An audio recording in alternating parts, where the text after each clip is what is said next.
guys, welcome back to my channel. This is part 2 of trying to get some things in my freezer, some baked goods, kind of like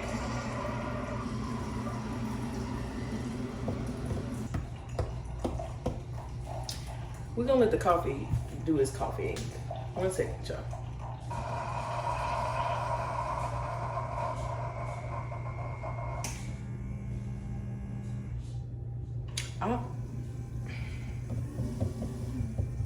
All right, so this thing's really trying to play me. This Keurig don't need to be making all the noises that it's making, but it is. So it's part 2 of putting some things in the freezer. Yesterday and in the last video, you guys saw me put a baby baked goods, so different things that I made specifically for the boys to eat, which they actually really liked it, which I was super excited about. So in this video, we're going to be doing just like our household things. So of course, y'all know I like to try to keep cookie dough in the freezer for when me and Jason want a sweet at night. I like to keep pie crust in the freezer for when I need to just throw together something. Pizza crust, because it's just easier than having to pull out everything, even though it's not that hard to do. And then this will be the first time I'm trying to put dinner rolls in the freezer. We'll see how today goes. Y'all, if you want more content like this, like I said, I am trying to manage this homestead. It's not my ideal homestead. You guys know I have this big vision for what I think that my dream homestead will look like, but until then I am trying to perfect my current homestead. So if you want to see more content like that, please stay tuned. See ya in a minute.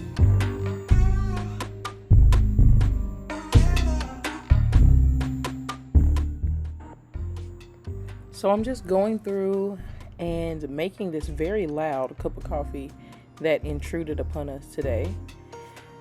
And I just want to be sure that I let you guys know sometimes things just don't go as planned. On this particular day, I had all these ideas for what I thought I was gonna get done. I was gonna get pie crust put away, pizza dough put away, cookies put away, dinner rolls put away. And honey, that's just not how that day, that's not how it went, girl. That's not how it went. Only thing you guys are gonna see me put away in this video is pie crust and cookies, and we'll talk a little bit more about that. But I wanna talk about the scripture that I put up at the beginning of the video. And how fitting it is for not only the feelings that I was having this day, but just overall the world that we're living in. Things can get overwhelming. Sometimes things don't go as planned, or sometimes things that are extremely hurtful take place in our lives, and we can feel like we are surrounded by darkness.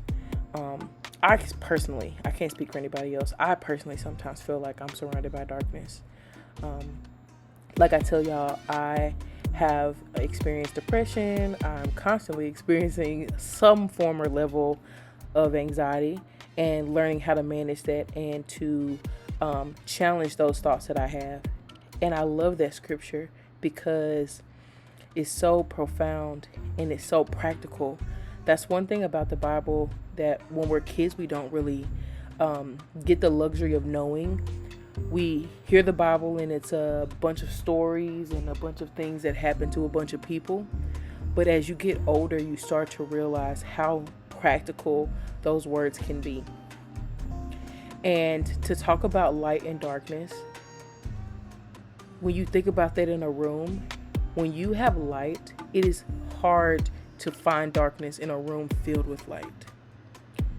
You can search and there may be a few shadows and a few crevices that are put off to the side, but overall there's light. The light overcomes, it takes over. And unless you're searching for darkness, you can find light wherever you turn.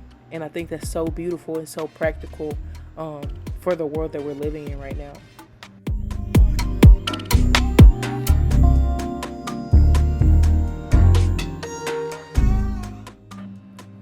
So y'all are about to start seeing some craziness happen. If y'all saw me sitting there look like I was fighting for my life like R. Kelly, it was because I realized that I didn't have some of the things I needed. I needed some more sugar. And I didn't have brown sugar, but of course, like, I don't know if I've shared this with y'all. Brown sugar is just sugar and molasses. And so I had a little bit of molasses, so I made my own brown sugar. But I was really a little concerned because I did not have as much sugar as I needed. And I'm like, dang, what am I going to do? So I added honey. Y'all, let me tell you something. Flavor-wise, as well as texture-wise. Now, I can't be sure that the texture of the cookie was impacted by the honey, but I will say that the flavor is, and not in a positive way. I also feel like my cookies burned a lot more easily, or maybe the word is browned and caramelized. I don't want to say burned. They were a lot more browned and caramelized with the honey than they are normally when I make them. Y'all know this is my go-to recipe for cookies. I'll link it down below, but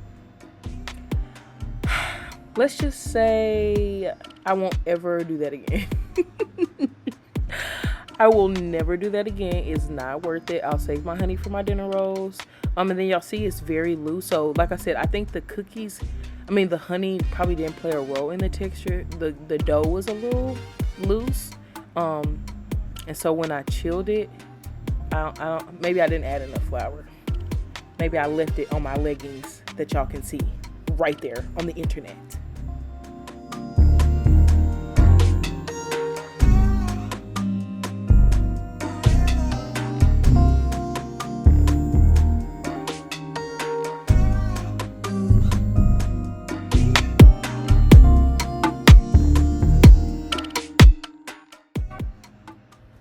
So in this portion of the video, I am getting those stuffed peppers that I talked about maybe in a previous video. And I have been trying to get some freezer meals in my freezer. These are currently all gone as we speak. We kind of went through one a week, but it was really nice to have them. If I could figure out a way to make them emit or I don't know what words to use, like let off less water, then that would be lovely, because it was a little watery in the bottom of the tin, but it did not impact the flavor of the peppers. I probably won't make this again just because this is not one of our favorite things. But I do think that if you like stuffed bell peppers, this is a really nice thing to keep in your freezer. You can make a bunch of it at one time and make the filling, cut up the bell peppers all at one time. You can make 5 of these and just put them in your freezer and have them ready to go whenever you are ready to make them. I think inside I had rice, white rice, ground beef, cheese, a plethora of seasonings, and then just stuff those in these peppers. And then also these peppers that I so lovingly took care of. They were on sale, so it was really good to just kind of get those and put them away. And then you pre-bake them just to kind of get them started on the cooking process before you fill them with the filling. So that was really nice. And this is me filling. Oh, there's also onions in it too. Y'all see that filling? Now let me tell y'all what I did. Y'all promised not to judge me. Why didn't I season the filling? I got so caught up in like looking at the recipe. I don't know what I was doing. But after we ate the first one that night, I was like, there's no seasoning in this stuff. And my husband, can you give me some seasoned salt? I'm like, seasoned salt, what you trying to say? Is it not good? Me tasting it. It was all right. It needed some seasoning, but you know, it all worked out in the end. But yes, we got a few of these in the freezer.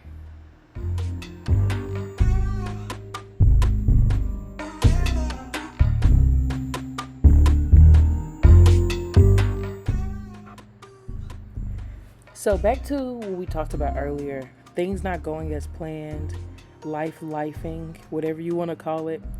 I want to encourage you guys to focus on the light around you, but also focus on being the light.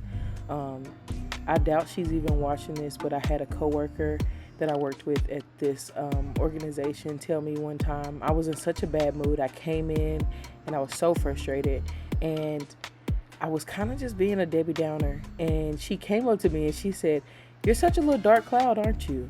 And I don't know why that impacted me the way it did. and why I still remember it so vividly. But honestly, whenever I find myself so focused on the negative stuff happening around me and the negative stuff happening in this world, I have to catch myself and remind myself of that interaction, because I want to be the light in the world. I want to be the person that people look to and think, dang, even in the midst of everything, look how cool she is. And when I say cool, meaning calm and faithful and trustworthy in God, that He's going to make sure everything works out. And not being overcome, allowing people to be overcome by darkness by the way I live my life. I want to thank y'all for being present with me and hanging out with me today for this video. If you like this video, please like, comment, and subscribe, and stay tuned for more videos every week. Until next time, I thank y'all. I love y'all as you navigate with me. See ya.